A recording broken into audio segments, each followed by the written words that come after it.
Friends, कैसे हैं आप सब। तो डियर, आज के क्लास में हम लोग डिस्कस करने वाले हैं आपका एमसीक्यू क्वेश्चन डिस्कस करेंगे, जो कि क्लास 6 to 8 की एनसीईआरटी का जो बुक है उसमें से रहेगा। ठीक है, तो ये जो है हम लोगों का हिस्ट्री है। चलिए स्टार्ट करते हैं डियर हम लोग आज का क्लास। पहला क्वेश्चन देखिए, बौद्ध भिक्खु और भिक्खुनियों के शरण स्थल थे, विहार थे, स्तूप थे, आश्रम थे, उपयोग सभी थे। आंसर क्या हो जाएगा? तो याद रखिएगा क्या है आपका, बौद्ध भिक्खु और भिक्खुनियों के जो शरण स्थल है उसको हम लोग क्या कहते हैं? विहार कहा जाता है। नेक्स्ट आंसर क्वेश्चन है आपका, बुद्ध और जैन के युग में ही कुछ अन्य विद्वान भी खोज रहे थे। उन्हीं प्रसिद्ध विद्वानों में एक पाणिनि ने एक महत्वपूर्ण रचना की। संस्कृत भाषा की यह रचना संबंधित है भूगोल से, खगोल से, आयुर्वेद से, व्याकरण से। पाणिनि बहुत ही इंपॉर्टेंट है, यहाँ से हमें कई बार जो है सीटेट में क्वेश्चन देखने को मिला है, जो कि एनसीईआरटी में डिस्कस किया गया है। तो ये संबंधित है, याद रखिएगा आपका व्याकरण से। आंसर डी जो रहेगा करेक्ट आंसर हो जाएगा। नेक्स्ट क्वेश्चन है आपका, बौद्ध धर्म के संस्थापक थे, महावीर थे, सिद्धार्थ गौतम थे, अशोक थे, अजातशत्रु थे।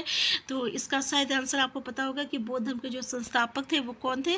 तो आपका सिद्धार्थ थे, जिसको हम लोग गौतम बुद्ध के नाम से भी जानते हैं। इसका बचपन का नाम क्या था? सिद्धार्थ था। नेक्स्ट क्वेश्चन है, उपनिषदों में संकलित वार्तालापों, चर्चाओं के संदर्भ में निम्नलिखित कथनों में से कौन सा कथन सही नहीं है? पहला है, इन चर्चाओं में भाग लेने वाले अधिकांश पुरुष, ब्राह्मण तथा राजा होते थे। दूसरा, इनमें कभी कभी गार्गी जैसी स्त्री और विचारकों का भी उल्लेख मिलता है।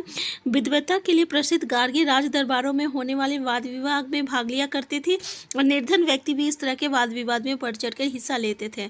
तो देखिए, हम लोग एनसीईआरटी में डिस्कस किए हुए थे कि उपनिषद में जो संकलित वार्तालाप या जो चर्चा है उसके संदर्भ में कुछ स्टेटमेंट दिया हुआ था। उसमें ये बताया गया था कि इन चर्चा में सिर्फ पुरुष ब्राह्मण जो रहते थे ना, या जो राजा रहते थे, वही लोग जो रहते थे इसमें भाग लेते थे। और इसमें कभी कभी कोई स्त्रियां भी रहती थी, जैसे कि गार्गी का नाम उसमें था, तो गार्गी भी इस दरबार में होने वाले वाद विवाद में हिस्सा लिया करती थी।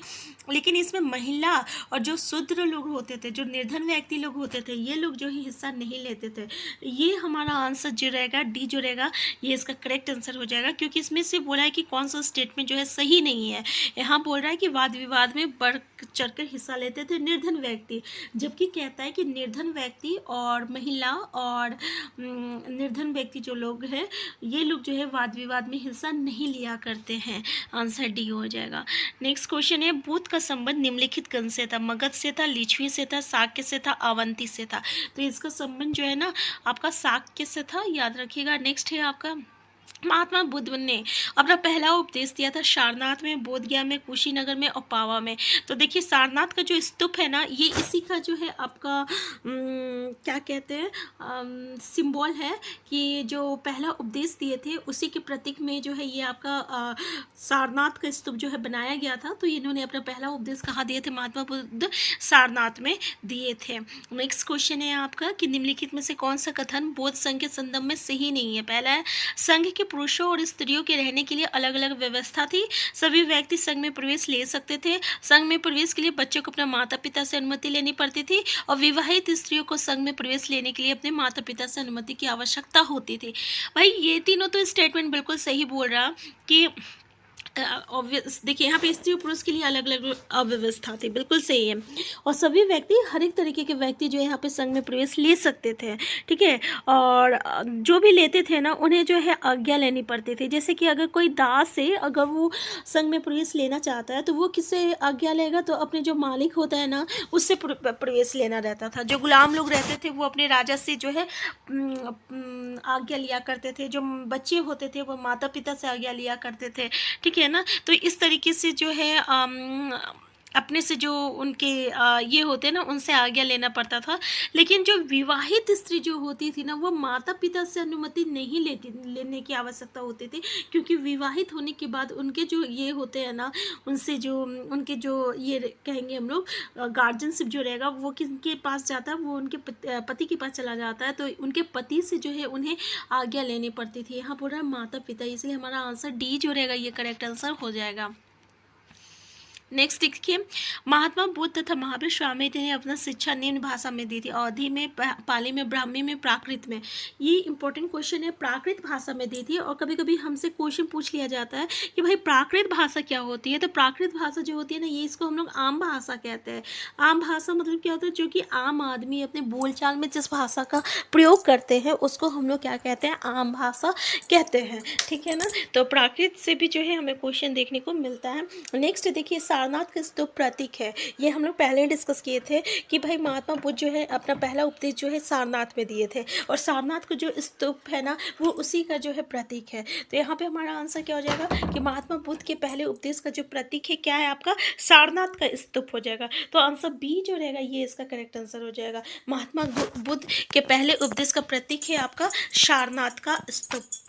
नेक्स्ट क्वेश्चन है आपका, संस्कृत भाषा के व्याकरण की रचना करने वाले एक महान विद्वान थे। अभी हम लोग पहले ही डिस्कस किए थे ना कि संस्कृत भाषा के व्याकरण, सॉरी हम वहाँ पे सिर्फ व्याकरण वर्ड यूज़ किए थे, लेकिन ये बोला भूल गए थे कि संस्कृत भाषा का जो व्याकरण का जो रचना किए थे वो प्रसिद्ध महान विद्वान कौन थे, शंकराचार्य थे, पाणिनि थे, अश्वघोष थे, आर्यभट्ट थे। तो इसका आंसर तो आपको पता है, पाणिनि थे। तो आंसर बी हो जाएगा। नेक्स्ट क्वेश्चन है आपका कि जैन धर्म के संस्थापक थे पाणिनि, गौतम और वर्धमान महावीर और सत्यकाम। तो भाई हम लोग डिस्कस किए थे कि गौतम जो थे ये आपका बौद्ध धर्म के संस्थापक थे, और वर्धमान महावीर जो है ये आपका जैन धर्म के संस्थापक थे। तो आंसर सी जो रहेगा ये इसका करेक्ट आंसर हो जाएगा। तो देखिए हम आपको बता दें कि एनसीईआरटी में, ठीक है, तो ये जो चैप्टर हम लोग पढ़ेंगे इसमें महात्मा बुद्ध और गौतम से रिलेटेड हर एक चीज़ दिया हुआ है, जो कि हमारे कॉम्पिटिशन पॉइंट ऑफ व्यू से किसी भी एग्जामिनेशन के लिए बहुत हेल्पफुल है। इसलिए एक बार जो है आप क्लास 6 to 8 की एनसीईआरटी की बुक को जो है जरूर देख लीजिएगा। नेक्स्ट क्वेश्चन है, बोध गया नामक स्थान कहाँ है, बिहार में है, उत्तर प्रदेश में, हिमाचल प्रदेश में, झारखंड में। तो ये ना बोध गया नामक स्थान जो है उत्तर प्रदेश में है। आंसर बी हो जाएगा। नेक्स्ट है, गौतम बुद्ध का किस नाम से पुकारा जाता है, सिद्धार्थ, कबीरदास, रामदास, वर्धमान। अभी हम लोग देखे थे ना सिद्धार्थ नाम था गौतम बुद्ध का। तो आंसर ए जो रहेगा ये इसका करेक्ट आंसर हो जाएगा।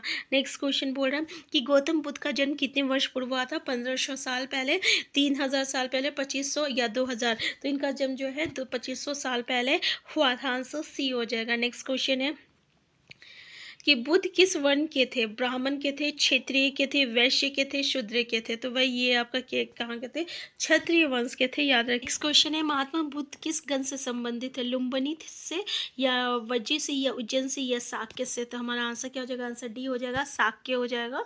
नेक्स्ट क्वेश्चन है आपका, महात्मा बुद्ध को कहाँ निवारण प्राप्त हुआ था, वाराणसी, सारनाथ, बोधगया, कुशीनारा। हमारा आंसर क्या हो जाएगा, बोधगया हो जाएगा। और बोधगया कहाँ है ये अभी हम लोग जस्ट डिस्कस किए, प्लीज़ कमेंट बॉक्स में बताइएगा। तो ये एक इम्पॉर्टेंट क्वेश्चन है, ठीक है ना, याद रखिएगा। जैसे कि पहला उपदेश कहाँ था दिए थे, फिर इसको निवारण कहाँ से प्राप्त हुआ था। तो इस तरीके से का जो क्वेश्चन होता है ये इम्पॉर्टेंट रहता है। यहाँ पे देख सकते हैं महात्मा बुद्ध ने पहला उपदेश कहाँ दिया था, तो भाई हम लोग डिस्कस किया पहले ही, सारनाथ में दिया था। नेक्स्ट क्वेश्चन है आपका कि महात्मा बुद्ध का मृत्यु कहाँ हुई थी, वाराणसी, कुशीनारा, सारनाथ, लुम्बिनी। तो भाई इनकी जो मृत्यु हुई ना ये आपका कुशीनारा में हुआ था। आंसर बी हो जाएगा। नेक्स्ट है, जैन धर्म के महत्वपूर्ण विचारक कौन थे, पार्श्वनाथ, महावीर, ऋषभदेव और महात्मा बुद्ध थे। तो कौन थे, आंसर बी हो जाएगा, महावीर थे। नेक्स्ट क्वेश्चन है, महावीर स्वामी ने कितने वर्ष की आयु में घर त्यागा था, 25, 20 और 30। तो हमारा आंसर डी हो जाएगा, 30 वर्ष की आयु में जो है इन्होंने अपना घर त्याग दिया था। महावीर स्वामी का बचपन का नाम क्या था, सिद्धार्थ था, वर्धमान था, बुद्ध था, इनमें से कोई नहीं। तो इनका बचपन का नाम जो था वर्धमान था, और गौतम बुद्ध का नाम क्या था, तो सिद्धार्थ था। नेक्स्ट क्वेश्चन है, जैन धर्म की शिक्षाएं कहाँ लिखी गई थी, बल्वी में, उज्जैन में, कौशाम्बी में, वाराणसी में। तो देखिए ये कहाँ लिखा गया था, आंसर ये हो जाएगा, बल्वी हो जाएगा, ठीक है। नेक्स्ट क्वेश्चन है आपका, बुद्ध द्वारा पहली बार उपदेश देने की महत्वपूर्ण घटना की स्मृति में कहाँ एक स्तूप का निर्माण किया गया था, सांची में, सारनाथ में, भरहुत में और अमरावती में।